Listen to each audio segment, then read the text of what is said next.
Dylan Whyte was on Talksport over the weekend, and Dylan Whyte has always been one to talk a good game for the most part. Anyway, Dylan Whyte was going in on Deontay Wilder. Was saying he's a coward, this, that, and the other, and it is a strange one when you look back at Deontay Wilder's run as the WBC champion. When Dylan Whyte he was the mandatory at one point for Deontay Wilder.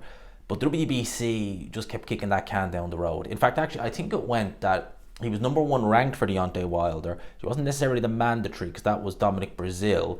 Wilder knocked out Dominic Breazeale, and Dylan Whyte, when he beat Rivas, I think he became interim champion, if I'm not mistaken, which basically meant he was mandatory. But obviously Wilder had obligations to go through with the rematch with Tyson Fury. And do you remember those, Instagram messages saying that he's going to make him wait 2 years? And I never really understood all that, because Eddie Hearn, even going back to 2017, was making offers to Deontay Wilder to fight Dylan Whyte. Instead, Deontay Wilder ended up fighting Bermane Stiverne and Luis Ortiz.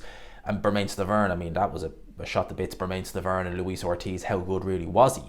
I never really understood all that, because I always felt that Deontay Wilder, maybe not stylistically now, when I look at it now, in retrospect, maybe it wouldn't have been ideal, but I still would have fancied Wilder to win that fight. Because people say, well, look at Fury, the job he did on Wilder when he was aggressive on the front foot. Yeah, but Fury has superior skills to Dylan Whyte, for one, superior foot speed to Dylan Whyte, even though he's a lot bigger and heavier. Dylan Whyte has, a bit like Wilder, he's got two left feet, very slow footed, his technique is not there, and his defense is not what Tyson Fury's is. So I always felt that, yeah, maybe looking back retrospectively, Dylan Whyte could have caused Wilder problems. But that lack of defense, and this isn't the Deontay Wilder we're talking about now, who's afraid of his own shadow, can't throw a right hand to save his life. Back then, you're talking about Wilder, the bronze bomber. And that was always a strange fight that it never happened. I would have always favoured Wilder, but looking back retrospectively, not as much as I think I would have at the time. But the question now is that what happens with Dylan Whyte? Essentially his last fight of any real significance was nearly 2 years ago. Dylan Whyte in April of 2022 challenged Tyson Fury at Wembley Stadium. He lost. He was comprehensively beaten really against Tyson Fury, and he was stopped ultimately by one punch, which is, it's not something Tyson Fury does very often. A one punch knockout from Tyson Fury. He's not feather fisted.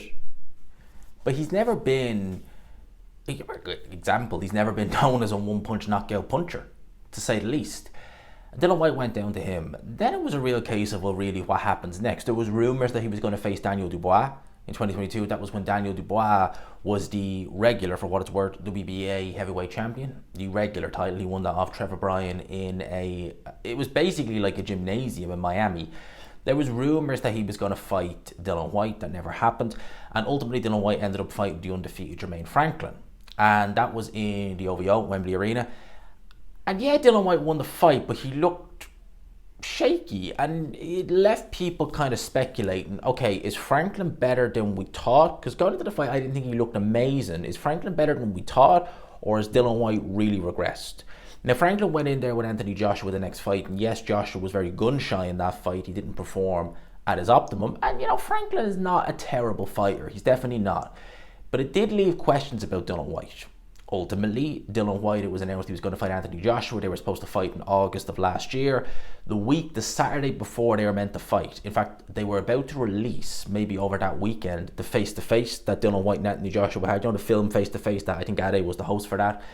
They meant to release that. They never did, because Dylan Whyte had an adverse analytical finding. Now, it's not the first time in his career that's happened. You obviously remember the Jack 3D in 2012. There was that bizarre situation with UCAD in 2019, where inexplicably, apparently, he was allowed to go into a fight in spite of all that. That obviously was all well and good by the time December rolled around, because he was fighting on Joshua's undercard against Andy Ruiz in Saudi Arabia. And then this was instance number 3, although this one apparently is a little bit different. We still don't know the full ins and outs. Now, Dylan Whyte did the smart thing. In fairness, it is the smart thing to do. Keep your mouth shut. Release a statement, claim your innocence, but keep your mouth shut. Take notes, Conor Benn. That's what he did. But since then, it's been literally nothing from Dillian Whyte with regards fighting in the UK, although he has fought in Castlebar in Ireland in March of this year against Christian Hammer, and that was quite short notice. It wasn't like it was, just immediately. Dillian Whyte, was coming in a couple of weeks or whatever. It was literally like, I think, what, about a fortnight thereabouts before that show was, well, we knew the show was going on, but it was about a fortnight before the show actually went ahead. And it wasn't even filmed, it was streamed. And I don't even know, it wasn't even streamed. We just saw the highlight clips. And there was no broadcaster showing that, and not even streaming. So that's the last bit of action we've seen from Dillian Whyte, and he didn't look amazing in that fight. Dillian Whyte now, although he's talking up a good game, it's been 2 years since he's had an actual fight, because Christian Hammer didn't turn up to fight. Let's not beat around the bush here, he didn't. So it's been 2 years since he's had an actual fight. He was knocked out badly by Tyson Fury, knocked out badly by Povetkin, knocked out badly by Anthony Joshua, 3 career losses, all by knockout, mind you. He's been hurt several times throughout the course of his career. He's now in his mid-30s. He's certainly, again, against Jermaine Franklin, that was 2 years ago. He's hardly improved since then. And he's not going to improve at this point in his career anyway. But he's hardly going to be any tougher. He's hardly going to be any fresher. What is the purpose of Dillian Whyte now at this point? Do you think Turki Al-Ashik is going to look at him and think, whenever you're able to box, if he's not already, I want you in my shows? Because you would think if he was okay to box, there'd be conversations, wouldn't you? At least with Turki, about potentially you would hear his name in the hat. You're hearing zilch. You're hearing literally zilch from Dillian Whyte. I don't know what the situation is with him. And as much as I think that Dillian Whyte has nothing necessarily to offer the likes of a Daniel Dubois, the likes of an Alexander Usyk, even Joseph Parker at this stage now, Joseph Parker still has plenty left in the tank in comparison to Dillian Whyte. That fight was, 6 years ago? 6 years ago. And, it was close. Dillian Whyte is a far shadow of the Dillian Whyte who fought Joseph Parker in 2018 to what I'm sure he is now. We're not really seeing what he's like now, but you can't imagine it's anything special. And that's why I think if Dillian Whyte, if and when he's cleared to fight, there's only one fight to make, isn't it? Anthony Joshua.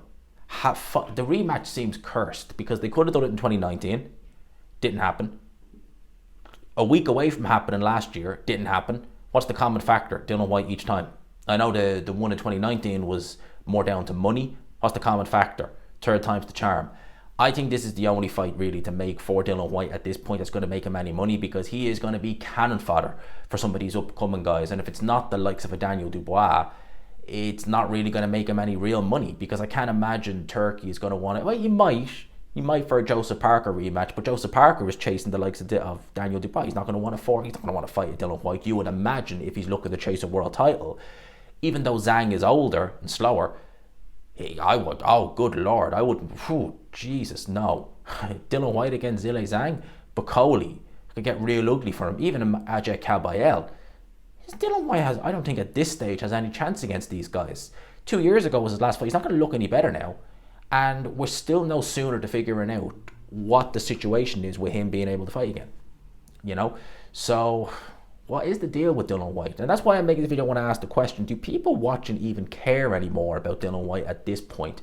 Would you just kind of watch for, I don't want to say nostalgic reasons, but just for entertainment factor, just to see, him go in there and maybe see if there's anything left in the tank?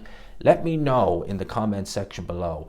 And yeah, that's my thoughts on that. Let me know your thoughts. Hope you enjoyed it. Smash the like button if you could. Subscribe, of course, as always, if you haven't already, people. Peace.